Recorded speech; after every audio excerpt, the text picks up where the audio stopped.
Hey everyone, hope you're well. Today we've got a progressive chance event. It's not active during any sort of champion fusion or fragment event, but we do have this new Sylvian Watcher's legendary Vestele Riverthorn, and I want to try and get this champ because I don't have many Sylvian Watchers, and it would be really good to get her for my faction wars. We're going to take a look at her abilities, why we're going to go for her, and see if we can get her. We've got 27 ancient shards, so not anything crazy, but we might have our chance here. So let's take a look at this champion first. Now, before we do that, make sure to click the link in the description or scan the QR code over there to get all of these champions as you level up on a brand new Raid Shadow Legends account right now. There's never been a better time to play Raid. Playing with my link in the description is like starting the game on easy mode. So yeah, definitely do that if you want an easier start playing the game. Let's take a look then at Vestele Riverthorn's abilities. Firstly, the aura increased ally attack in arena battles by 30%, so nothing crazy there. The A1 attacks one enemy 2 times. Before attacking, has a 50% chance of removing all buffs from the target. Has 100% chance to steal all buffs instead if the skill is not used on this champion's turn. So if you do an ally attack, this is going to trigger. It's going to steal buffs. This effect cannot be resisted by targets whose attack is equal to or lower than this champion's. So if you build out a bunch of attack percent instead of accuracy, it cannot be resisted.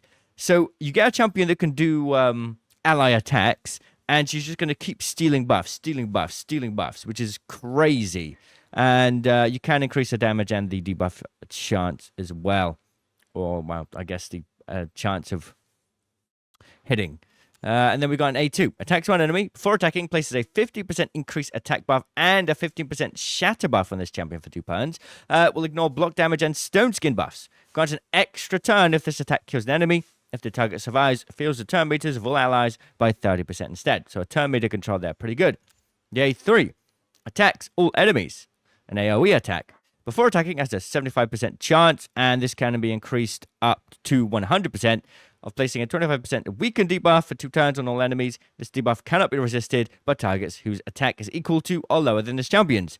So basically, you build a bunch of attack percent, you don't worry about building accuracy, and you're going to have a good option. And also puts an unkillable and a counter-attack buff. If the counter-attack buff goes on this character, that's going to trigger this stealing buffs as well, which is pretty awesome. And then we've got the passive. Has a 50% chance to do 100% more damage against enemies whose attack is equal to or lower than this champion. This champion receives 30% less damage from enemies whose attack is equal to or lower than this champion's. So you basically go attack percent, build up as much attack as you can. You're going to take less damage. You're going to do more damage. You don't need accuracy. It's absolutely ridiculous. So yes, we are going to try and get our hands on this champion right now.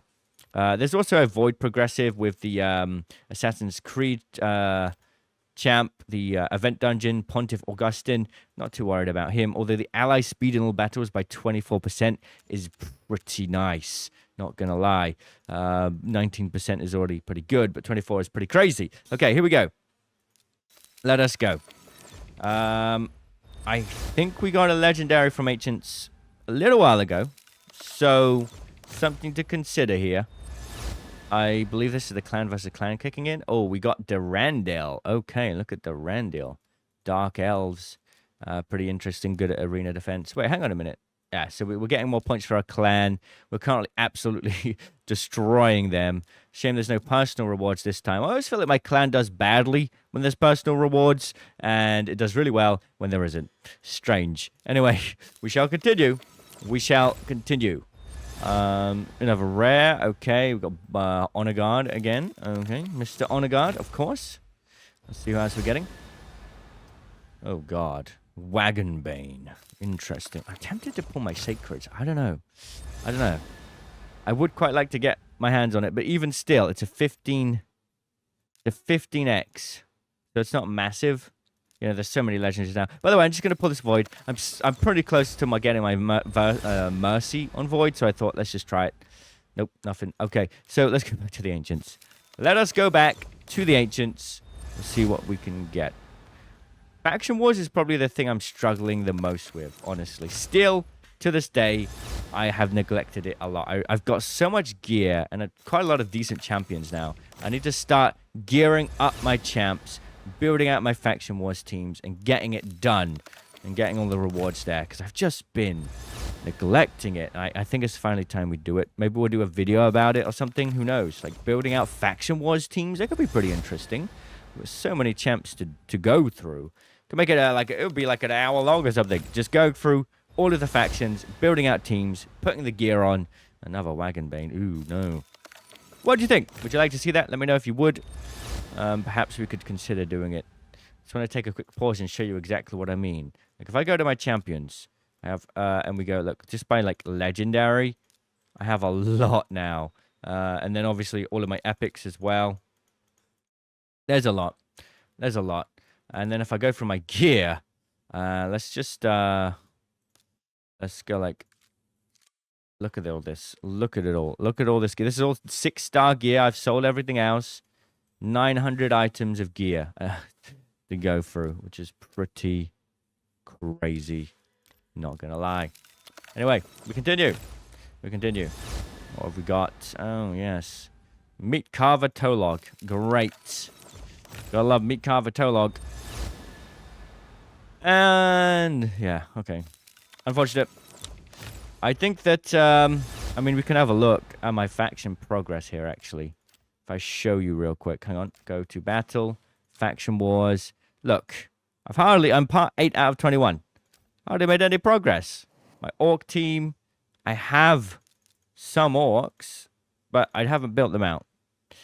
Okay, my orc team is kind of lacking as well, actually. We've got Ogun tribes. I'm only on stage 8. I mean, I literally have Gurp Tuck Mossbeard here who needs to be leveled up.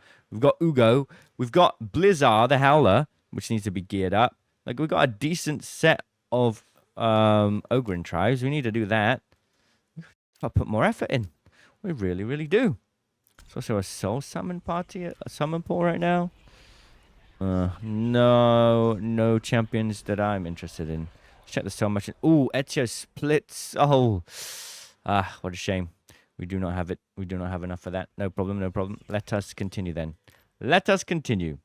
I think we're going to do this. Let's do 2 more first. And then we'll hit the 10 at the end. How about that? That'll be interesting. The final 10. Executioner. Okay, 1 more.